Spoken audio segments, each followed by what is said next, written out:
Navio a motor mole. Aqui é o navio de guerra 112, vamos escoltá-lo até o seu destino. O que é o navio de guerra 112 no canal 16? Câmbio? Bem, isso é parte do que está acontecendo. Isso obviamente já é uma dublagem, né?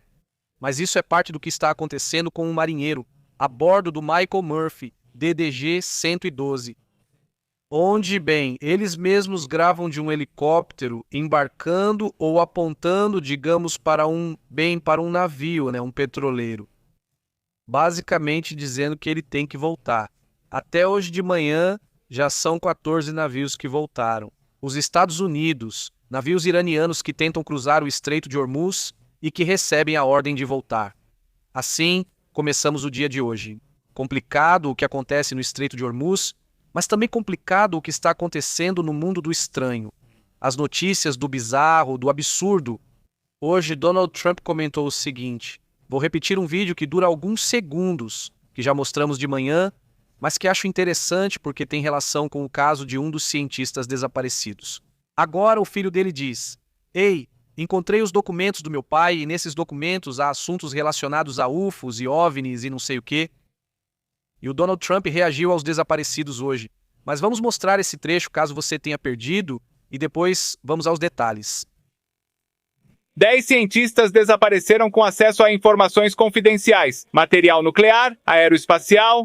Todos desapareceram ou apareceram mortos nos últimos meses. Segundo o que te informaram, o que você acha que está acontecendo aqui? E você acha que isso está conectado ou é totalmente aleatório? Bom, espero que seja aleatório, mas vamos saber daqui a uma semana e meia. Acabei de sair de uma reunião sobre esse assunto, então sim, é algo bastante sério, mas vamos saber, espero, não sei, chame de coincidência se quiser, como quiser chamar. Mas alguns deles eram pessoas muito importantes e vamos analisar isso nos próximos dias, bem ali. Mas bem ali, diz Donald Trump, quer dizer, há uma reação. Já Donald Trump oficial, porque, bom, ontem tínhamos colocado Karen Leavitt, a porta-voz dos Estados Unidos, a porta-voz da Casa Branca. Na verdade, disseram que sim, que iriam investigar, mas ela tinha pouca informação. Donald Trump afirma que já há uma reunião no nível da Casa Branca, em Washington, indicando que eles estão acompanhando algo. Agora também podem usar. São assuntos que também, infelizmente, se prestam a que sejam usados para distração e para essas coisas. Então, infelizmente, temos que ter muito cuidado com isso, porque no final, já sabemos também como é o Trump, mas no fim das contas ele também é um presidente, e é o presidente dos Estados Unidos. Então eu acho que pelo menos deveríamos analisar pelo menos o que vier a surgir ali. Agora, fora de todo esse barulho que pode ser feito diante dessa situação, há uma série de documentos que chamam a atenção e que eu gostaria que comentássemos sobre esse assunto.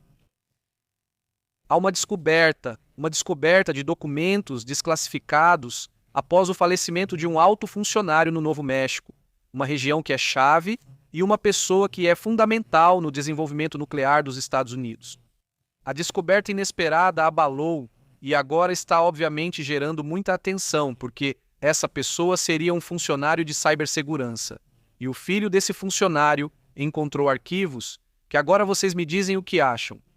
De fotos antigas, principalmente de estruturas e de desenhos que fizeram dos objetos e coisas estranhas assim. Os documentos são do Laboratório Nacional de Los Alamos, responsável por experimentos e criação de armas nucleares, incluindo as primeiras do tipo. Então é uma instalação altamente classificada, historicamente ligada ao desenvolvimento de armas nucleares. E bom, o mais impactante é que os arquivos incluem memorandos internos, relatórios científicos, fotografias e registros de reuniões de alto nível sobre o que eles chamam de anomalias atmosféricas. A jornalista investigativa Jeremy Corbell afirma que o material mostra estudos científicos reais realizados pelo governo sobre objetos voadores não identificados. E, segundo o depoimento, não se trata de teorias ou simples suposições. Os documentos descrevem análises técnicas, observações repetidas e possíveis sistemas de propulsão desconhecidos. Também aparecem referências a avistamentos internacionais, incluindo um relatório vindo da Rússia, o que sugere que é um fenômeno global estudado por diferentes potências. Exatamente, exatamente. Bom, quer dizer, isso realmente chama muita atenção. Entre as provas visuais, há fotografias antigas, tipo Polaroid, objetos em forma de disco e cilindro, luzes estranhas e supostos círculos em plantações. Vamos mostrar a imagem desses círculos nas plantações. O documento principal traz dezenas de ilustrações que não mostraremos todas agora. O jornalista fez um relatório ou documentário sobre o tema e já o estudou a fundo. ¿Se está preparando eso? O jornalista mostra cientistas de diferentes potências. O jornalista de investigação Jeremy L., em 1987 na Flórida, outro em 1991, ele garante que o material mostra estudos e não apenas eventos isolados, diferentes potências. Digamos, esta sim era uma imagem dos círculos nas plantações. Nossa, que é. Es crop cycles, circle. O jornalista que relata o impacto desta pesquisa diz que os documentos, segundo ele, mostram estudos realizados por o que essa pessoa estava pensando, que por sinal ele não está desaparecido. Potências. A vida, em circunstâncias, segundo dizem, estranhas. O caso também se torna relevante no que chamam de documentário, que também já foi lançado, e também em outro chamado Sleeping Dog, acho que é assim que se chama, no qual também falam e expõem alguns desses detalhes e dessas supostas. O jornalista de Corbell afirma que lá é um lugar onde acontecem coisas estranhas, onde não só se falava, estudava ou desenvolvia coisas reais feitas por diferentes pessoas. Outra das imagens tipo Polaroid, que já estão bem desgastadas, o jornalista de Corbell afirma que mostra, mas que mostram então isso e também isso. Cientistas reais, curiosos, que chamaram a atenção. Evidentemente, é no mínimo curioso, pelo menos interessante dentro de todas essas descobertas.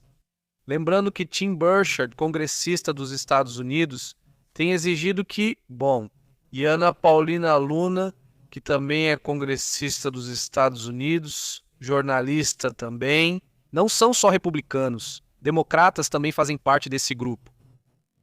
Afirma que há 46 vídeos diferentes do Pentágono que supostamente eles estavam obrigados a entregar ao Congresso. O jornalista investigativo abriu, estamos em 16 de abril, e ele não apresenta estudos científicos reais realizados por diferentes potências. Donald Trump precisa urgentemente de coisas que distraiam um pouco do assunto do Irã, do assunto de Einstein e de todos esses temas. O jornalista Corbell afirma que há alguma força ou algo muito maior do que Trump, não é? Que diz para ele, não, isso não vai ser revelado de jeito nenhum, certo? Ou basicamente por quê? Porque esse seria o melhor momento para estudos de potências. Digo, posso estar enganado e amanhã eles aparecem, mas já se passaram 15 dias, já praticamente é o dia 16. Corbell assegura que tenha uma justificativa que esteja acima da lei. Ou seja, vamos falar algo já do muestra, elevado, que digam, não, olha, aqui está, já fomos à justiça. Reais feitos por diferentes não podem ser revelados, então já se pode justificar. Mas isso até agora não se sabe. Não foi dado o detalhe de por que nos revelaram essas imagens. 46 vídeos que haveria ou que o Pentágono tem em seu poder. Nem todos são do Pentágono. Alguns são vídeos que eles conseguiram, não sei como, mas outros, Corbell afirma que mostram. Interessante, não é? Vamos então para outros assuntos, vamos para outros temas, porque obviamente há notícias de todo tipo, mas queria, ir entrando aos poucos nesses dias. Científicos reais, pesquisas realizadas por diferentes potências, jornalista de... Y no necesariamente que están todos ligados. Afirma que claramente alguns estão, outros talvez nem tanto. Já apresenta estudos científicos reais realizados.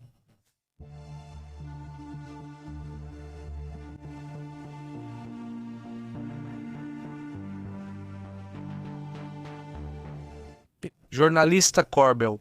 Há uma situação muito séria. Sabe-se agora, falando dos cientistas desaparecidos, que há uma cientista. Reais realizados. Ou seja, foi aumentando à medida que vamos olhando e observando o que tem acontecido. O jornalista investigativo Jeremy Corbell afirma, de acordo com o que está sendo publicado agora mesmo pelo Daily Mail. O material mostra estudos científicos reais de diferentes potências. Uma investigação, portanto, que sempre esteve na linha de algo quase de ficção científica. Ele afirma que muitos divulgadores científicos foram deixados de lado, muitos divulgadores científicos reais, realizados por diferentes pessoas, foram ridicularizados para que não falem sobre o assunto.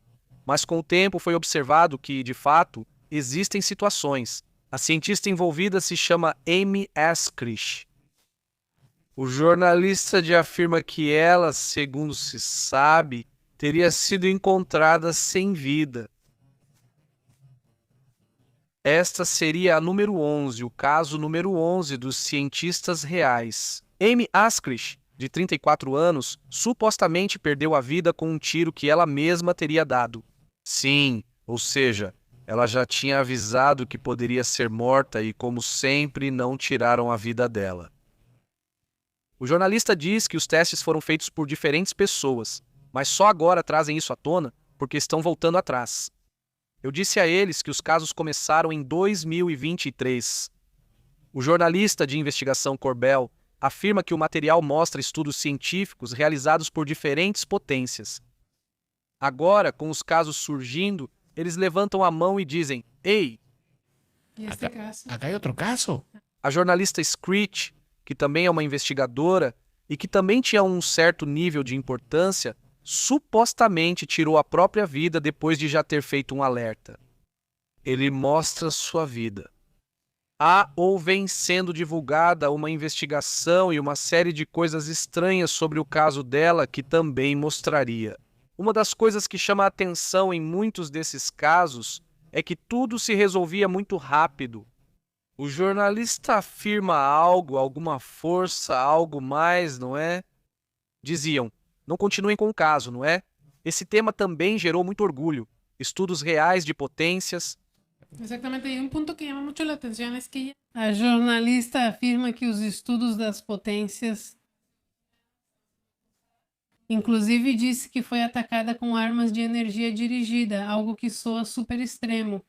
Mas quando você ouve sobre a teoria da síndrome de Havana, você pensa que faz mais sentido, não parece tão louco, né? E tudo isso que parece muito extremo está presente em documentos apresentados no Congresso. Screech, pois trabalhava, como comentou Pepe, afirma que estudos científicos reais realizados por diferentes grupos. O jornalista Corbell afirma que o material mostra estudos de energia global e é muito parecido com o caso dos estudos científicos reais realizados. Jornalista de ficção. Acho que era energia infinita, de acordo com o que ele diz. Que é um caso que tem a ver com a questão de medicamentos e temas de desenvolvimento de câncer, de como curar o câncer. São casos muito curiosos, reais, realizados por diferentes pessoas. Está confirmado que essas pessoas perderam a vida ou estão desaparecidas? Pois você diria: olha, isso não soa como coisa de conspiração e coisas assim.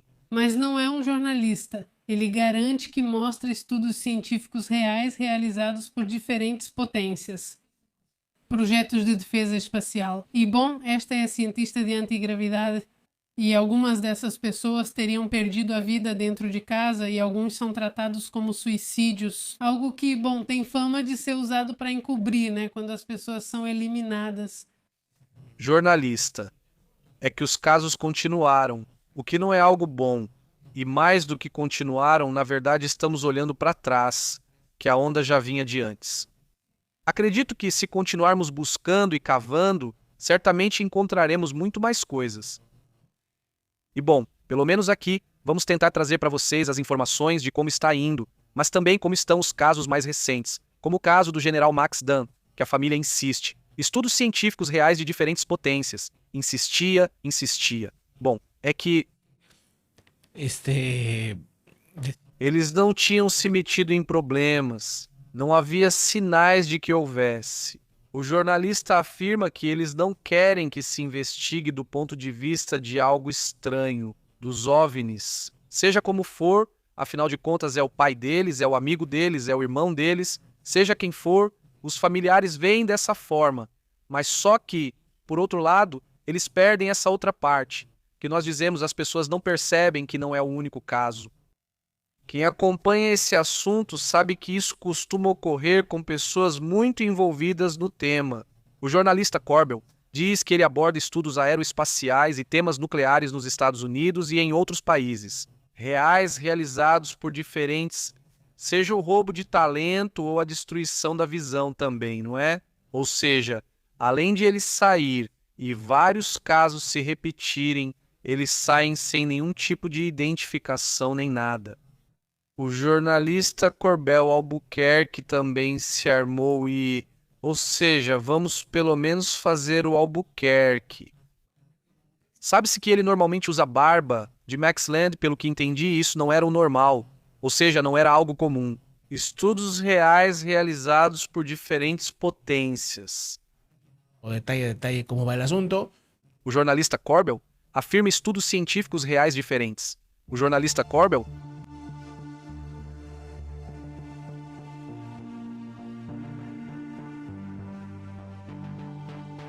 Bom, então os Estados Unidos alertaram. Imaginem isso, que a Rússia estaria preparando uma arma nuclear capaz de destruir centenas de satélites em uma única detonação. Algo que chamou muita atenção porque quem alerta sobre isso é o general Stephen Witting, comandante do Comando Espacial dos Estados Unidos, que classificou esse programa russo como a maior ameaça individual. Imaginem que caiam não sei quantas centenas de satélites. Isso seria um impacto bastante significativo. O Kremlin, pelo que se sabe, já está com esse projeto desde 2022 e o comandante diz que destruiria centenas de satélites, tanto civis quanto militares, e isso em uma única detonação. O alerta foi feito pelo Space Symposium realizado esta semana em Colorado Springs, que está discutindo sobre a militarização do espaço. É um assunto que parece muito de ficção científica, mas já estamos em guerra nas estrelas. Basicamente, esse tem sido o centro da agenda de segurança transatlântica em um momento em que a Europa também acelera o rearmamento, não mais uma Europa que só pensava em paz e prosperidade. E bom, a Rússia já deu um choque em 2022 com a invasão da Ucrânia e então... 2014, com o que aconteceu de bom? Assim, desde 2014, mas digamos que eles baixaram a guarda porque depois de 2014, a primeira parte da invasão da Ucrânia, bem, os europeus continuaram fazendo acordos com a Rússia. Continuou o Nord Stream 2, ou seja, sim, na verdade até Trump fez uma crítica muito forte durante o primeiro mandato sobre por que continuam fazendo negócios com Putin. O próprio Putin. Putin zombava da cara dele. Sim, exatamente. O próprio Putin basicamente os alertava que não deveriam depender tanto dele, ele previu o que estava por vir. E bom, sim, de qualquer forma quer dizer não. Ou seja, nem tudo é o que parece não, como claramente vimos. Quero dizer, no sentido de que também se percebem certas coisas. Certos enfraquecimentos dentro do regime russo, mas a questão é que Vladimir Putin tem sido muito astuto, para que toda vez que haja uma fraqueza, ele saia mais fortalecido. Então, se ele sai, não, é como se ele saísse mais forte, então também internamente. Quem sabe como é essa questão? É um assunto que estamos analisando aqui, porque estamos organizando um pouco os relatórios do que está acontecendo internamente, porque já há revelações de opositores ou de pessoas contrários a ele, politicamente veem uma ruptura, mas isso discutiremos depois, pois agora vamos para outros temas importantes. O que mais está acontecendo sobre isso? Bom, então só continue com este. Este general destaca que a Rússia continua sendo uma potência espacial bastante sofisticada, que continua investindo bastante dinheiro em armamentos. Para neutralizar as capacidades dos países que consideram inimigos, basicamente todos, já que nem a China é realmente amiga deles, ele percebe a superioridade convencional dos Estados Unidos e da OTAN, algo que não consegue reverter no campo de batalha. Eles fazem cálculos para ver como neutralizar e eliminar a vantagem dos outros países. Bom, se é verdade, também ficou claro que não existem amigos como aliados, porque, veja, agora mesmo falando de amigos e inimigos. E são alianças em todo caso, porque até essas alianças Donald Trump também está rompendo, depois de toda essa disputa sobre se a OTAN apoiou ou não apoiou, Ele já voltou a falar sobre a Groenlândia de novo, já voltou a fazer comentários sobre a Groenlândia, que vão ficar com a Groenlândia, já começou de novo a trazer esse assunto. Os dinamarqueses já estão cansados. O motivo? E olha, se tem uma coisa que se fala, deixando de lado os outros países europeus, se tem algo que se fala sobre isso. Porque aqui tem muita gente que critica Pedro Sanches e outras pessoas que não, que acham que está tudo bem. Fora de simpatias e antipatias, fora de tudo isso. Pedro Sanches foi quem melhor entendeu tudo o que está acontecendo com Trump, porque foi o primeiro, foi quem se adiantou na Europa e disse: não vou me prestar a isso, sou contra. Sou contra o que ocorre no Irã e ele também. Até von der Leyen o criticou no dia seguinte. Passaram 2 ou 3 dias. Von der Leyen já estava de acordo com Pedro Sanches, assim como Starmer do Reino Unido também estava de acordo. Como é o nome daquele da Alemanha? Merz também. E até a Itália, com a presidente que é oposta em certa medida na questão política, porque ela é de direita. Eu nem esperava, mas também concordou. Vimos a Europa. De repente perceberam que a Espanha tinha razão e que a interpretação, e aqui é uma interpretação que Pedro Sanches, o presidente espanhol, deu, foi a correta. O sentido de dizer, esta não é a nossa guerra, não nos convém e bem, façam como quiserem, eu não vou entrar nisso. E no começo, o que parecia um movimento muito ousado e muito estranho, acabou sendo um movimento que todos seguiram. E agora, a Espanha ficou numa posição muito interessante nesse sentido. Exatamente. Só para esclarecer como essa arma funcionará se a Rússia usá-la, é uma arma que é um dispositivo nuclear que foi projetado para ser detonado em órbita e gera uma descarga eletromagnética massiva. E isso acontece em 2 fases. Na primeira fase, afetaria todos os satélites que estão em órbita baixa, que basicamente são 90% dos satélites, ou seja, seria um golpe fortíssimo, e a segunda onda degradaria o restante. E isso chegaria até o cinturão de Van Allen, ou seja, o ataque e esse fenômeno durariam meses ou anos, é o que se calcula, ou seja, ficaríamos sem satélites por anos. O efeito seria duríssimo, não consigo imaginar agora ficar anos sem satélites. Ou seja, em uma área, mas acho que não seria assim. Bem, dizem que é na órbita. Dizem nessa altura. Imagino. Primeiro é na órbita baixa, onde estão 90% dos satélites, e a segunda fase vai até o que é o cinturão de Van Allen. Bem, então essa é a potencial guerra. E a potencial guerra no espaço seria assim, com armas nucleares, atacando satélites e nos deixando desconectados da internet como conhecemos. Teriam que encontrar outras fórmulas que, por sinal, já foram testadas, como uma espécie de intranet através dos cabos submarinos. Mas os cabos submarinos continuariam funcionando? Não, basicamente. Sim, por isso digo que seria como uma espécie de intranet, mas haveria áreas desconectadas de outras, ou seja, haveria áreas que não. SpaceX valeria, este ficou totalmente... Satélites da China? Sim, não, o efeito é para todos, né? Sim, exatamente, ou seja, mas em uma dessas, bem, é uma possibilidade. Impactaria a aviação civil, mercados financeiros, telecomunicações globais e serviços de emergência. Bom, esse já é o Último recurso? último recurso, sim, eu suponho. Mas também, bom, sim, as famosas armas dissuasórias, né? Isso também faz parte do que está sendo observado, né? Em meio a tudo isso que está acontecendo, é muita leitura geopolítica, né? Ou seja, além do meu interesse, ou se não me interessa, me refiro aos presidentes, né? Entrar no jogo ou não é questão de leitura, de saber onde estar no ponto certo. E com quem? Você pode então ter uma confrontação ou com quem realmente não te convém naquele momento. E esse foi talvez um cálculo falho, talvez de Trump, na questão de se meter numa guerra no Irã sem aliados. Ou seja, porque ele está muito irritado. Mas eu acho que a irritação também vem do desespero de querer sair logo do conflito e não ver como. Por quê? E com mais razão, isso justifica perfeitamente o que na época fez Pedro Sanches. Mas depois, todos os europeus seguiram o mesmo caminho. Justifica perfeitamente dizer, não é uma guerra conveniente, porque isso, ou seja, quase vem como uma traição. Como você entra em uma guerra que afeta diretamente todas as economias, que aliás já está afetando, Como você entra em uma guerra sem sequer consultá-los, sem sequer avisá-los? Obviamente, o incômodo é claro, é real e até necessário. Quer dizer, porque se é aceitar isso, então é aceitar. Você vai começar uma vez que controlar tudo, entregue as chaves de Bruxelas e que... Nos diga em quem atirar. Exatamente, né? Quer dizer, é como querer pensar, ou Donald Trump acredita na cabeça dele, né? Pois que eles vão atirar ou fazer o que ele quiser quando quiser, que isso é a OTAN, e isso não é a OTAN, né? Parece difícil explicar isso para ele. Pete Hegseth, secretário de Guerra e Defesa, não amaldiçoou o jogo. O que ele diz, ele chama de grandioso, ele chama... Quer dizer, ele não é um soldado, ele não é um militar, ele está focado em agradar o chefe dele, só isso. Essa é a única função dele, como muitos do gabinete dele, é agradar, só isso. Agora, vamos para outros assuntos também importantes.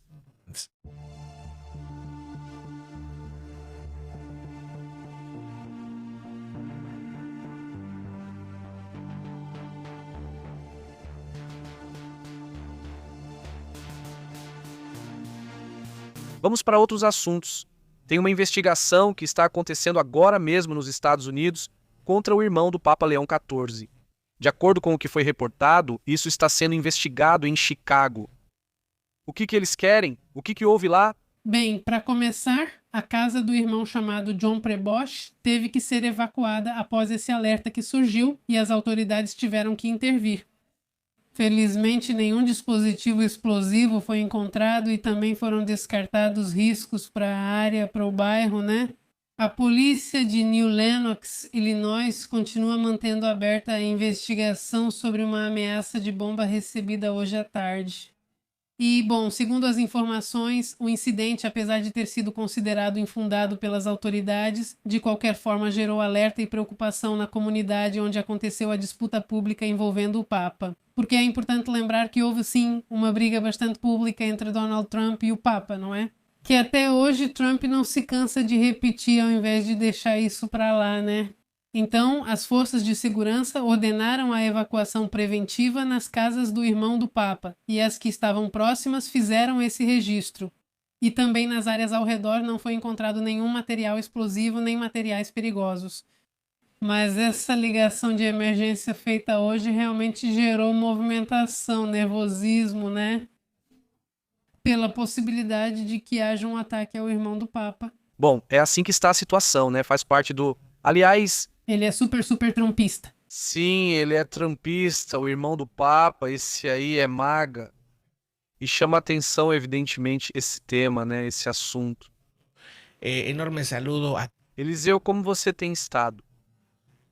Marlan, saudações, muito bom. Não, pois é, na verdade o Papa parece bem no sentido de ser crítico com os políticos, né? Sim, claro. É uma necessidade que os líderes religiosos deveriam ser críticos. Críticos. E hoje ele foi crítico ao extremismo islâmico. Ele tem sido crítico do extremismo de todo tipo. Ou seja, ele critica constantemente e já fez várias críticas ao Irã. Ou seja, vamos lá, ele tem sido um papa que critica todo mundo. Não é como se ele pegasse só no pé do Trump. Ele criticou todo mundo nesse sentido. E é um tema que, bom, nós já comentamos aqui anteriormente. Outro assunto que também chama a atenção e mostra como o que acontece dentro do Irã está gerando também um efeito enorme no governo desse país.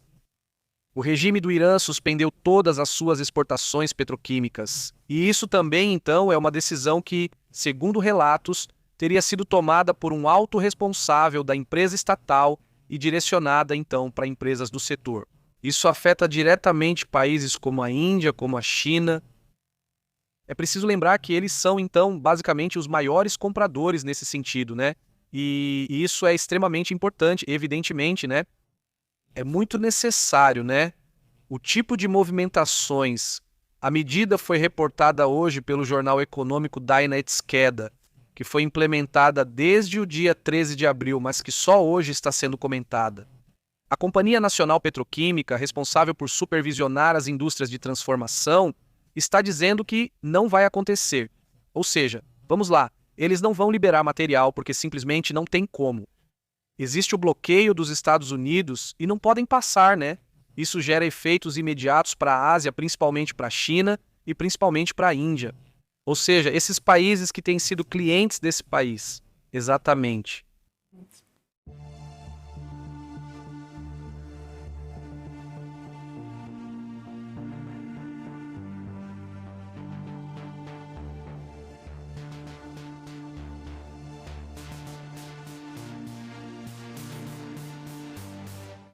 Bom, então, o Google já estaria operando, fazendo uma negociação primeiro com o Pentágono para utilizar a IA mais avançada do Google em operações militares secretas. É preciso lembrar que o Pentágono está utilizando, não sei se ainda está fazendo isso agora, mas supõe-se que não deveria fazer.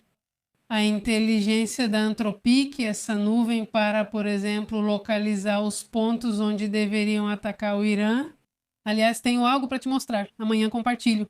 Perguntaram diretamente para a Cláudia o que ela achava sobre isso e ela não gostou nem um pouco. Ela não gostou porque muitos dos erros, por exemplo, o erro da escola, é porque a Anthropic, as informações que ela tinha eram antigas. Então, por isso esse erro da escola, onde muitas crianças, infelizmente, e seus pais perdem a vida. E, bom, agora o Google está fazendo essas negociações, está avançando com o Departamento de Defesa dos Estados Unidos para usar o Gemini em operações secretas. Em um acordo que, bom, introduziria certas limitações éticas inéditas no setor tecnológico. Sim, mas, segundo revelam, a colaboração busca estabelecer salvaguardas muito rígidas que restringam o uso militar dessa IA. Em resposta, então, às pressões que tem havido por níveis éticos mais elevados e por mais concorrência em todas as empresas de inteligência, não. Todos estão tentando, então, ter mais cuidado com a questão militar. Falando de questões militares, então, bem, também há um movimento da China. Isso é relatado pela DIA, aliás, que quase não falamos da DIA. É a Agência de Inteligência de Defesa, que é basicamente como a CIA, mas só que do Pentágono. Ou seja, o próprio Pentágono tem sua própria inteligência. Segundo o relatório da própria DIA, eles teriam detectado que há movimentos por parte da China e alertam que a China estaria fornecendo. Eles voltam ao assunto, porque isso já havia sido comentado, mas voltam ao assunto. Eles, ou seja, a inteligência diz que a China está prestes a enviar armas para o Irã. Eles insistem que isso está acontecendo. Teríamos que ver. A China nega. Ou seja, a China nega isso. Evidentemente, o radar do tipo X-band, que está sendo avaliado pela China, poderia melhorar drasticamente a capacidade do Irã de detectar drones e mísseis de voo baixo. Mas também mudaria o equilíbrio tático do conflito, onde eles poderiam estar detectando inimigos na região. Ou seja, os iranianos, digamos, detectariam imediatamente qualquer avião que eles considerem inimigo. E isso, obviamente, colocaria em risco qualquer operação aérea futura. Ou seja, são armas que, mais do que armas, são, bem, tecnologia estratégica, vamos dizer assim. Mas desta vez, porque da última vez que falamos sobre isso, sim, era uma arma. Mas desta vez é um radar. Ou seja, digamos que eles disseram, bom, não vamos mandar a arma, vamos mandar o radar. Mas chama a atenção porque dias atrás comentamos aqui e mostramos imagens de satélite de como eles limparam os bunkers onde estão os mísseis dos iranianos, onde se acredita que eles os guardam. Eles limparam os bunkers em montanhas distantes e agora as estradas destruídas podem ser vistas novamente. Já estão limpos, já estão prontos, já estão os bunkers abertos, por assim dizer. Embora por enquanto não se saiba se ali tem mísseis, se ali tem, o que é que tem ali, não se sabe. Donald Trump vive em uma realidade meio à parte, ou seja, meio alternativa, porque hoje Trump disse que os iranianos lhe disseram que iam permitir que fossem buscar material radioativo. É isso. Isso ele já tinha dito da outra vez também, antes de começarem as negociações. Ele repetiu isso várias vezes, mas os iranianos sempre negam e afirmam não fornecer nenhum material. E sinceramente não é. Bem, não é crível até que os próprios iranianos digam isso e digam: aqui está o material, venham buscá-lo.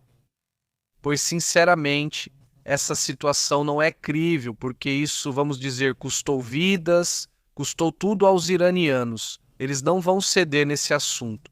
Se agora perceberam que podem fechar o Estreito de Hormuz sem nenhum problema, o cálculo deles é continuar com essa questão. Ou seja, pelo menos até agora é isso que se observa, né? Ou seja, parece haver pouca probabilidade. E enquanto isso, já se passaram quase 7 semanas por aí, e o Ayatollah Khamenei, o suposto líder supremo, não aparece. Também sinto isso de certa forma, pois isso gera como uma confirmação de que talvez ele realmente esteja sem vida ou muito ferido, porque nem a voz dele aparece. Sim, nem a voz está, é super extremo. Super estranho, né? Tipo, vamos para outros assuntos importantes. Sim.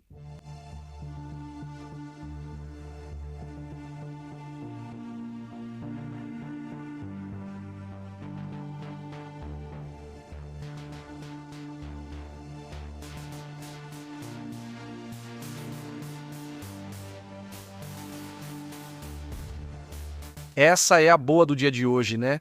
Possivelmente na qual garantem que realmente estão tentando negociar com o regime iraniano, dizem que estão cautelosamente otimistas. Donald Trump também está muito otimista. Ou seja, vamos dizer que também a boa notícia, entre aspas, é que aparentemente estão tentando negociar para chegar a um acordo. O acordo não fica claro qual é. Donald Trump diz que dar o enriquecimento, o que hoje diziam, desde as negociações, não lembro se era o Paquistão que dizia isso, mas mais provavelmente através do Paquistão, né? Ou seja, o que eles têm alertado é uma coisa, que é o que chamam de marco. Marco que é a estrutura das conversas. Ou seja, basicamente é ter claro o que o outro quer, o que o outro quer, porque da última vez eles sentaram e eram tão opostos. As duas opções, as 15 opções de um lado, mais as 10 opções do outro, eram totalmente conflitantes entre si. Não havia nada para negociar tão simples assim. Agora disseram os iranianos pelo menos, né? Ou seja, nós não vamos nos aproximar até que haja um marco, ou até que digamos, vamos ver o que vocês poderiam negociar. Dizemos que podemos negociar e conversamos sobre temas possíveis de negociação. Aqui são 3 temas principais: estresse e amor. O primeiro é o estresse. O segundo tema, radioatividade ou a questão do urânio enriquecido, que supostamente dizia o Pijaceno a pessoas próximas que irão oferecer os 5 anos. Esse dado é interessante, pois ofereceram 5 anos sem enriquecimento. Não fornecer material radioativo nem enriquecer o existente. Ou seja, além dos 440 quilos de material enriquecido, eles têm outras 9 toneladas de material radioativo de urânio em diferentes níveis. 10%, 5%, 3%, 20%, ou seja, eles têm de todos os tipos. Mas o que preocupa são os 440 quilos de urânio enriquecido, a 60%, mas nem isso se sabe ao certo. Ou seja, isso foi há 6 meses ou mais, em junho do ano passado. Sim, e óbvio, né? Ou seja, pode ser que esse material já tenha sido enriquecido ainda mais. E ele sabe, ou seja, não é que... Porque isso nem está no Irã. Ele não está no Irã, então não sabe. Realmente não há detalhes sobre isso. Mas enfim, eles estão um pouco otimistas. O Paquistão também faz a parte dele, né? Sim, bom, o que disse o embaixador do Irã, Amir Zahir Larabani, hoje na ONU foi que eles estavam com otimismo cauteloso, porque, bom, é preciso lembrar que, bom, os Estados Unidos também deram motivos para isso, né? Porque já é a segunda vez que negocia com eles e durante as negociações acaba fazendo ataques. Então, bom, essas declarações acontecem, obviamente, durante essa sessão de emergência que houve hoje na Assembleia Geral, convocada após o veto da Rússia e da China a uma resolução de segurança para a navegação sobre o Estreito de Hormuz, algo que já foi tentado várias vezes. Essa votação e a Rússia e a China, que curiosamente agora têm interesse que o Estreito de Hormuz seja aberto, continuam vetando e já não se pode votar. Bom, é pelo menos o que está acontecendo agora, né? Ou seja, também chama a atenção o que o Paquistão tem dito, né? Nesse assunto, que confirma articulações para uma nova rodada. Ou seja, pelo menos confirma, é outra das notícias positivas, digamos, do dia de hoje, né? Ou seja, e o Paquistão realmente confirma que vai haver uma rodada de diálogos entre os Estados Unidos e o Irã. E isso, no final das contas, quer dizer tem gente que quer ver o mundo pegar fogo. Ou seja, tem gente que erre guerra a todo custo. Eu acho que não. Eu acredito que existem outras maneiras de chegar a acordos e se há diálogo, isso é importante, né?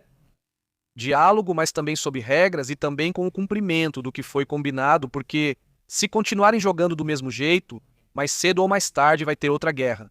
Ou seja, e cada vez é pior, e cada vez é pior. Então, eh, Pelo menos diz que está sendo organizada uma nova rodada. O país asiático disse que se posiciona como mediador e que vai conduzir esse processo com neutralidade. Segundo eles, o obstáculo agora é que existem 2 ou 3 pontos de linhas vermelhas que nem os Estados Unidos, nem o Irã querem ceder. Esse é o ponto, né? Ou seja, não existe o estreito. Mursi passou a ser a maior carta, a mais importante agora e, por sinal, até onde eu sei, não convidam a Europa nem convidam a Rússia. Convidam a China, convidam observadores, não convidam os países do Oriente Médio. Na última vez, os Emirados Árabes não foram convidados e ficaram incomodados. É verdade, faltaram os Emirados Árabes. Não sei se vão convidar agora. Na verdade, acho que eles também estão colaborando nessa tentativa de reuni-los, ou seja, já deram um papel mais importante para eles, porque da última vez nem sequer os colocaram nas, como se chama? Claro, Conversas? nas conversas, ou seja, como observadores, não. E há uma certa irritação entre o Paquistão e os Emirados Árabes Unidos, que tem sido bastante comentada nas últimas semanas, porque o Paquistão deu um crédito para os Emirados Árabes Unidos e eles ainda não pagaram. 3,5 bilhões de dólares. Uma coisa assim, uma quantia leve, bem pequenininha. Tinham dito que tinham pago, ou seja, que cobraram deles e depois pagaram. E depois o resultado era que não era verdade, ou seja, não pagaram nada. Então, né? Ela tem que ficar bem com eles. Pois é, eu acho que sim. Mas não é grave, então? Acho. Quer dizer, bom, o ponto é que não fala nada sobre a Europa, né? Ainda não fala nada, né? Quer dizer, claro que não tem. Os europeus não estão no radar, por assim dizer, nesse assunto, embora eles estejam fazendo diretamente. Como se diz? Movimentos. Quer dizer, alguns países europeus estão tentando negociar com o Irã, né? E com outros países da região para chegar a acordos. É preciso lembrar que a Europa ela tem interesses fortes dentro dos países do Golfo. Então, eles também estão interessados em que toda essa situação seja resolvida. Mas vamos para outros pontos importantes. Dentro do que surpreende, dentro das imagens impactantes. Essa imagem é do dia 14, mas chama a atenção, porque nesse ponto ele chegou a ser categoria 5. Esse é o furacão que está lá pelas Ilhas Marianas, lembram? O ciclone, que chegou nesse ponto a 233 km por hora.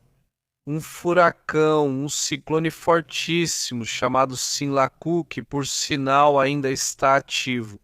O Sinlaku ainda está ativo, mas agora já é categoria 1. Neste momento é aqui onde ele está. Esse é o ponto ali. Sinlaku já com ventos sustentados acima de 120 km por hora. É uma categoria 1 agora, mas realmente gerou uma imagem de satélite impressionante. O primeiro super furacão, por assim dizer, de 2026. Isso também chama a atenção neste momento.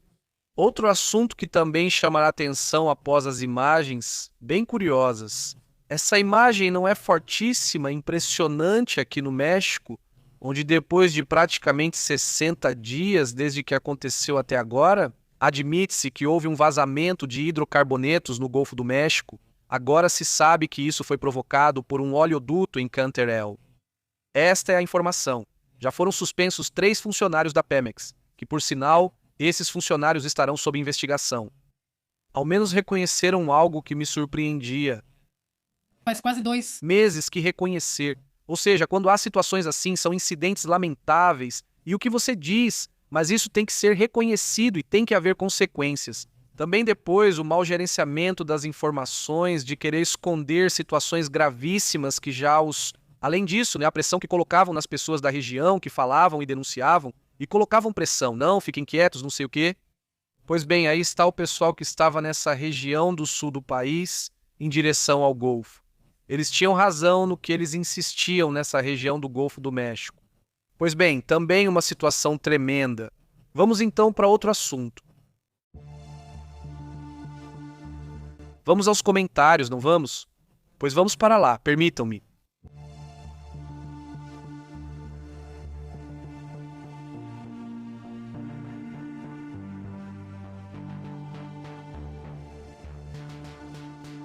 Saudações, ei, Cantarell, sim, foi o que eu disse. Sim, sim, não, de verdade. Com esse caso da Pemex, tinha gente que compartilhava fotos na praia, aquelas bolas de petróleo, muito feio mesmo. Sim. E como todos conseguiram fazer vista grossa, né? Exatamente. Que capacidade. Saudações para Carlos Martins. Saudações para Carlos Martins, muito bom. Esse óleo ia para Cuba, não, bom não. Não, de que íamos mandar para lá. Saudações, Raul. Como você tem estado? Olá. Sem comentários, ele diz. Já sei. Dizem que houve uma grande explosão em uma refinaria, diz Tapatia. Como está? Sim, falamos sobre isso há pouco, lembra? Sim, saudações, Tapatia, como você tem estado? Saudações. Saudações para Martim, diz Pepe. Dizem que vão ter eleições livres na Venezuela, Cuba e Nicarágua e que vão libertar todos os presos políticos com eleições supervisionadas. Seria uma notícia falsa, seria uma mentira inocente, ele diz. Saudações, Martim, como você tem estado? Saudações, enormes saudações, olá. Saudações. Saudações, Eliseu Freire, como você está? Saudações, como você tem estado, Eliseu? Enormes saudações a toda a comunidade que está comentando. Saudações, Guilherme, Edilcia, Raul, ao MTK. Quem mais está por aí? Saudações ao Guilherme Escobar. Ele diz, isso é assustador, categoria 5 tremendo, acho que pode ser visto facilmente como categoria 6, não é? Com essas dimensões. Em certo ponto, sim, ou seja, mas a questão é que os ventos sustentados chegavam, acho que até 233, então, ainda assim não alcançaria um 6, mas estaria bem no limite, né? Mais ou menos. Quer dizer, deixa eu ver se eu encontro o documento. Tem cientistas que defendem que deveria existir uma categoria 6, né? Então, e eles já têm até qual seria, tipo, o intervalo que deveria ter. Esse seria 252 limite, né? Então, quando tem algo acima, que já aconteceu, acima dos 200, 252 quilômetros, 233, ou seja, ainda não chega ao ponto, mas quando de repente chega a 260 ou 170, e assim, então, você diz isso já seria uma categoria extra, né? A categoria que chamam de Saffir-Simpson, né? Esse é o nome oficial. E bom, então sim, digo intenso, aqui do nosso lado, da nossa parte. Bem, continua sendo uma primavera muito bonita, né? Agora realmente não posso reclamar nesse sentido, porque tem sido ótima a primavera aqui do Nordeste mexicano. Olhem, agora estamos com 23 graus. Algo estranho para essa época, mas o dia está bem fresco. Muito vento. Esse vento fresquinho, ventinho assim, muito, muito agradável. Mesmo assim, ao ver na rua me surpreendo, porque as pessoas meio que reagem assim, e não sei se de repente elas não pensam em como são os outros anos. Aqui, como a gente tem que informar, eu ouço na rua, tipo, nossa, que calorzão, muito forte, que não sei o quê. E eu digo, confiro a temperatura. Será que eu tô mal? Eram o quê? 23, 24 graus. Quando sim, de repente, sim, claro, na mudança de temperatura que você vai da sombra pro sol, aí sim você sente o impacto do sol, obviamente. Mas você pensa, cara, não, espera chegar nos 40 graus pra gente ver. Normalmente fica em 37, 38 graus, como tem sido as primaveras nos últimos anos. E aí a gente olha pra frente e vê que pro fim de semana vai chover de novo, né? Aí você pensa, pô, o clima tá ótimo, né? Tipo, é isso. Dessa vez demos muita sorte. Parece que o clima quer entrar de penetra na Copa do Mundo, ou sei lá, né? O que será que tá acontecendo aí? Quer mostrar uma boa imagem pra quem vem de fora, né? Raul Sachs, acredita que a Yuri não gosta da primavera? Ah, a Yuri, né? A Yuri, a maldita primavera. Maldita primavera. O que diz a música? Não sei. A Patia diz, quando eu morava em La Paz, Baja Califórnia Sur, vivi 2 furacões categoria 5. Impressionante, o vento soa como motocicletas. Que forte. Que loucura, Patia. Olha, percebe que sem ser um furacão, né? O pessoal aqui comentou com a gente que eles passaram por isso, né? Você lembra qual fenômeno chegou quando a gente não estava aqui? O Alex. O Alex.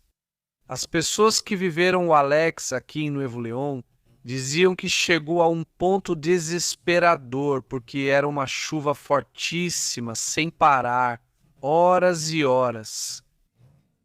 E horas e horas. E não parava, horas. E foi, quer dizer, também tinha casa, talvez menos isoladas acusticamente, né? Não sei, mas diziam que era muito estressante ficar ouvindo. E não é uma categoria, quer dizer. Não. Não.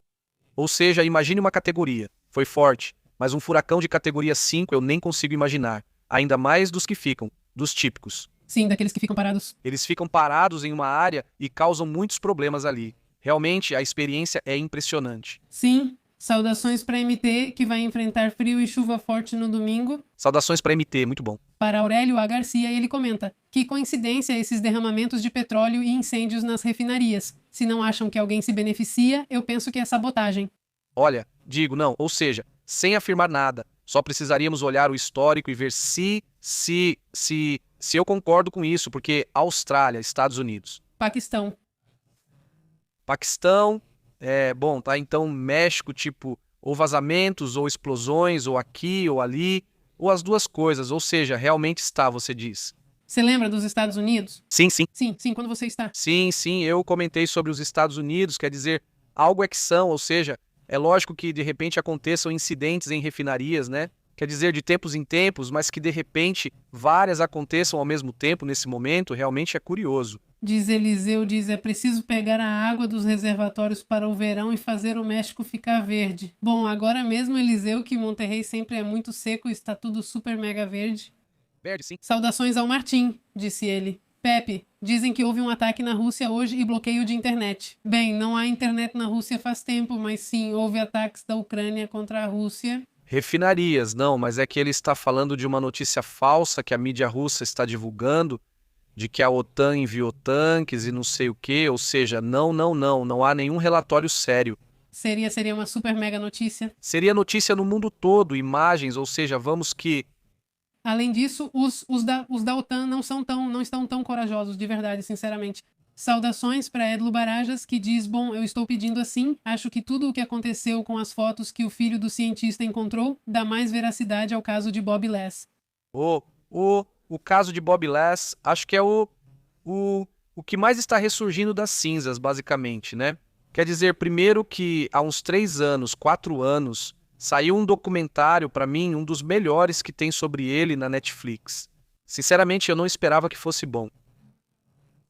Sim, você viu. Talvez não, talvez você não tenha visto. Quer dizer, eu assisti com muita desconfiança e pensei, não, no fim, Netflix são grandes empresas que talvez não se arrisquem, mas na verdade está ótimo. Depois eu fiquei sabendo que o documentarista que fez é um documentarista, pelo que entendi, independente e que já fez coisas bem sérias. Él lo hace. Eu sinto que o documentarista praticamente fez isso. Meio que para expor e dizer, não, isso é só conversa, não é real. Né? E acabou pensando que isso possivelmente seja real. Tudo o que faz e diz Bob Lazar, por favor, assistam se puderem. O do desaparecimento, como chama? O irmão de Eritrek. Ah, sim, também é muito bom. Ou seja, já com isso, como é que chama? Esse, o Jacobo Greenberg. Jacobo Greenberg, super bom. Também é muito bom, foi uma surpresa. Tem outro também muito bom no Prime, do Jacobo Greenberg, que eu acho que é até melhor, sim. No Prime também tem outro. Sim. A gente não viu. Sim. Vamos assistir outro dia, porque nem terminei de tão chato. A informação que tá lá é ótima, mas a produção é muito ruim, é muito lento, não sei o quê. Acho que vi um trecho com você, sim, é chato. Né? Mas, mas é muito boa, né? A informação é excelente, nesse aí, se ainda estiver lá no Prime. Mas, enfim, o ponto é que isso é necessário. É preciso que os documentários já te levem a um passo além. Porque se ficam só tocando o superficial, qual é o sentido? E acho que esse documentário consegue isso. Então, Bob Lazar, que era o maluco, né? Tipo, era aquele, aquele doidinho, esse aí que cresce em você, eu acho, não sei. Pois é, com isso. Com o tempo, né, o que aconteceu é que cada vez mais aquilo que ele dizia, que eram as coisas mais malucas que você possa imaginar, estão se confirmando e estão em audiências no Congresso dos Estados Unidos. Daqui a pouco vão ter que torná-lo senador ou algo assim, né? Para reconhecer o que fez e que sofreu ameaças, assédio, ou seja, não foi fácil para ele. E não foi fácil para ele, eu acho que de propósito, né? Foram empurrando ele para o desespero. Um personagem muito paciente que, sim, que soube, que entendeu que isso é um processo, que não é do dia para a noite que de repente todo mundo vai acreditar nele, mas que isso ia ser um processo muito, muito, muito longo, né? Sim, sim, sim, Andy. Olha, o do Jacobo Greenberg, o da Netflix, se chama O Segredo do Dr. Greenberg, é assim que se chama. O da Prime, deixa eu checar agora se eu encontro. Aí está. Sim, deixa eu ver se está tudo certo, porque não tenho certeza. Saudações, Mauro. Ele diz que as corporações passam por cima de qualquer um que coloque em risco seus dividendos, diz Mauro. Sim, poderia ser por esse lado, né? O quê? Ou os cientistas, Os cientistas, pode ser, algumas coisas sim, sim, pode ser. algumas que não lhes convém, que não gostam. Saudações, Andy, como você tem estado? Muito bom. O do Jacobo, diz MTK, diz, como você tem estado? Que prazer cumprimentá-los. Olá, amigos da Argentina. Vocês não imaginam o desastre que o presidente Javier Milei, Karina e todo o governo estão causando no país. Como estão roubando o próprio negócio com a Adorniles. Como você tem estado, Oscar Palácio? Saudações. Diz, as armas estão chegando da China e do Irã, diz. Pelo Mar Cáspio, diz, sim, já há detalhes, há relatos de que é pelo Mar Cáspio que estão chegando. Na verdade, íamos comentar isso no momento certo, que é através da Rússia, não é? Possivelmente, se a China enviar algo, não será direto, e sim pelo Mar Cáspio ou similar. Essa é a rota direta. Então, vejamos o mapa. Porque realmente é uma ótima análise, né? Um bom comentário que fazem aqui, que já, bem, no seu momento. Nós também comentamos o que diz Carlos, que esta é a região, não é?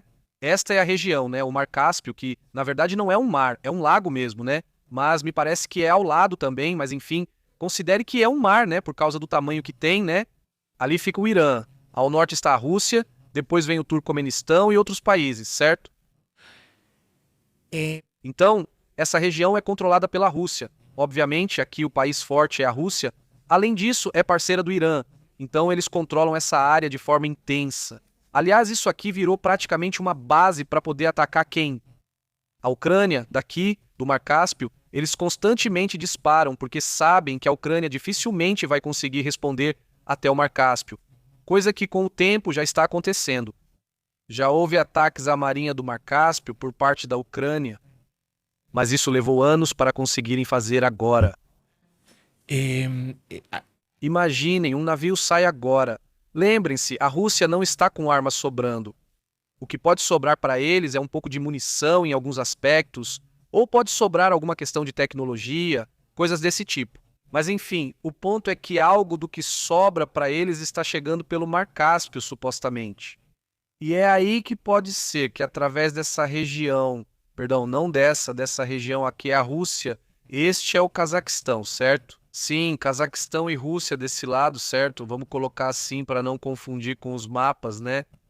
Aí está, olha, Cazaquistão é essa parte. E depois desse lado tem o Turcomenistão, o Irã, e depois desse lado o Azerbaijão, e aí tudo isso aqui já é Rússia, daqui até aqui, né? Ou seja, se a gente for ser bem preciso, se quisermos medir a beiradinha da fronteira, com a beiradinha da fronteira como é que chama? Do Irã seriam 500 quilômetros, desculpa, aqui está, vamos ver, 500 o quê? 30 e 500, desculpa, 532 quilômetros, né? Sim, 532 quilômetros seria da Costa Rica, costa mais ou menos, né? Estamos calculando agora enquanto conversamos. 532 quilômetros, mas com certeza aqui nem vai ter portos. O porto vai estar por aqui, então fácil. Eles devem estar fazendo uns 800, 900 quilômetros de viagem pelo Mar Cáspio, mas pelo menos é garantido que vão chegar. Se a China quisesse enviar armas por via aérea, seria muito perigoso. Se quisesse enviar por mar aqui, seria muito perigoso. A única maneira de enviar armas, como bem disse Carlos aqui, seria por aqui, por esta região. Saudações. Saudações a toda a comunidade, pessoal. Deixem o like aí, né? Compartilhando e tudo mais, é muito importante que vocês compartilhem. Beleza, dos 400, 200 já deram um joinha, agradeço demais por isso. Eu já entendi perfeitamente que a grande maioria não comenta e não vou brigar com isso. Se a maioria não quer comentar, então não comente. E tudo bem, não tem problema, mas sim, bom, se algum dia vocês tiverem a oportunidade e quiserem pelo menos mandar um alô, eu agradeceria demais. Saudações, Gabriel. Diz a nossa avó, saudações. Pergunta Manuel Munhoz, o que achamos do preço do humo dos ingressos da Copa do Mundo? Olha, essa semana teve uma briga. Bem, uma controvérsia muito interessante porque Nova Jersey disse: Nós não vamos oferecer transporte gratuito, porque a FIFA queria que o governo oferecesse. Aqui em Monterrey, isso está sendo feito. Sim, eu não tinha pensado nisso, e ela disse que a governadora de Nova Jersey explicou o motivo. Ela disse, isso vai custar 48 milhões para as pessoas que moram em Nova Jersey, porque o governo vai ter que pagar com o dinheiro dos impostos, tá? A FIFA está ganhando 11 bilhões na Copa do Mundo, 11 bilhões, e a FIFA está cobrando $200 pelo estacionamento, ou seja, por que nós temos que deixar a população endividada? Eles não querem pagar 48 milhões pelo transporte e esperam que o povo de Nova Jersey pague. É verdade, é verdade, é verdade. Eles estão cobrando uma fortuna, tem ingressos que passam dos $10 mil em Nova Jersey. Você pergunta como pode querer que as pessoas se endividem só para lucrar mais? De verdade, agora eu entendo por que reativaram certos impostos aqui em Monterrey para carros elétricos e híbridos, porque, bom, agora temos que pagar pelo transporte gratuito que está sendo oferecido. Pues sí. Tremendo, um abraço, aliás, para Pedro, como você está? Gisela Gin, um abraço, muito bom. Ideias geniais, muitas vezes eu escrevo e nunca me leem. Sim, não, evidentemente isso vai continuar acontecendo, ou seja, já te digo de uma vez, tipo, para que eu vou dizer que vou ler? É impossível ler todos, mas o que eu quero é agradecer a comunidade por comentar e prometo que vou tentar ler todos publicamente, certo? É isso, né? Ou seja, podem acreditar que eu vou tentar, evidentemente não todos. Não consigo todos os dias, então já peço desculpas de uma vez, né? Não dá, amigo, mas te mando um grande abraço. Lembro de você porque seu nome e ideias geniais é muito legal. Sim, eu lembro de você, e só que às vezes, bom, pode ser que eu acabe esquecendo. Agora, se eu ver alguém sendo grosseiro, aí sim eu vou comentar, né? Você já sabe, sei que não faz isso, mas por que pula meu comentário e depois volta lá em cima? Faço um comentário grosseiro, mas penso melhor e decido não comentar, apenas cumprimento. Saudações para Maria Guadalupe, Guilherme Escobar, Marisela Delgado e Gabriel Duran, como você está? Pedro Manuel, que nos assiste de Midlands, lá no Texas, e saudações para Gisela Heinz, como você está, Gisela? Gisela, como você está? Muito bom, diz Guilhermo. E o que aconteceria se todos combinássemos de não pagar um único imposto como protesto? Veja, esse é um tema que esse personagem propõe, como é mesmo? Não, não, não, não, não, não, não, não, não. E hoje também, não é? Que está sugando do jornal. Não, não, não. Mas esse, o que escreveu um livro muito famoso lá nos Estados Unidos, que foi morar no mato, esse, poxa, é um personagem. O autor? Ah, sim, mas não me lembro, eu esqueci o nome. Ele é... Na Natureza Selvagem é baseado... Em seu livro? É para lá que vamos. Não é baseado em seu livro, mas está, digamos, inspirado na ideia dele de que, de repente, o que ele propunha era que os protestos tinham que ser pacíficos, mas sempre ativos. Ou seja, no sentido de que, de repente, sim, sabe, tipo, não vou fazer isso só por dizer, sabe? Já houve protestos que os japoneses fizeram, por exemplo, de trabalhar mais. Aham, sim, sim, sim. E eu fico tipo, você vai trabalhar mais, que loucura é essa? Como assim vai protestar? Ou se você só produz mais, gasta mais, perde vontade. Ou seja, havia uma série de ideias, né? Em que se trabalhavam mais, colocavam a empresa em apuros, e então a empresa começou a dizer, bom, tudo bem, vou cumprir os requisitos que vocês estão me pedindo, mas sim. E essa é uma daquelas que ele propunha, né? Que dizia, bom, se de repente tem algo com que as pessoas não concordam, então tomam uma atitude, a atitude é pacífica, meninas. Então para o Walden se pede algo assim, né? O Walden é o livro, certo? Ah, o Walden é o livro, ok, então sim. Então este é um livro que me fugiu. Vamos ver se alguém se lembra desse personagem, mas esse indivíduo... Henry David Thoreau. E Henry David Thoreau. Me lembrei. Primeiro me lembrei do livro antes dele. Walden é o livro, sim, um dos livros. Mas digamos que esse senhor, então um dia ele vai embora, ele diz à sua família, olhem, eu preciso me afastar um pouco da vida normal para escrever e me inspirar no que eu quero propor. Esse personagem é estadunidense, inspirou, por exemplo, Mahatma Gandhi, e ninguém o conhece. Bem, os estudantes conhecem, porque não sei se no secundário, no ensino médio, eles veem isso. Passa despercebido por muitos.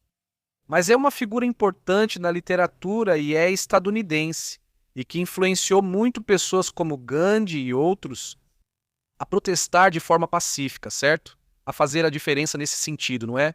Isso me parece muito interessante. Saudações, como você tem estado? Muito obrigado, Aurora Ortiz, um grande abraço e obrigado por esse, como se chama? Superchat. Olha, então, vamos embora porque vem um relatório, agora já está quase para ser lançado, vem um relatório sobre o que vocês perceberam. Não comentamos muito sobre Israel, pois já fizemos um especial sobre o conflito entre Líbano e Israel. Fizemos um especial sobre isso, pois há muitas reviravoltas. Ficaria estranho misturar isso com o tema dos desaparecidos, então preferimos não fazer isso. Isso vai aparecer agora se vocês ficarem aqui, entendeu? Vai aparecer em seguida, né? Bom, não sei se você conectou direito. Saudações, DKML Master, saudações, como se diz. Fala sobre como é complicado tirar o poder do Trump, diz que tem que falar sobre isso agora, que é complexo, mas não depois das eleições. Se os democratas vencerem, veremos. Saudações, Andy, Beatriz Álvares, Carlos Martins. Obrigado a Aurora Ortiz e a todos que acompanham a transmissão ao vivo. Um abraço. Nos vemos amanhã, mas aqui vem uma reportagem em estreia, então vamos lá.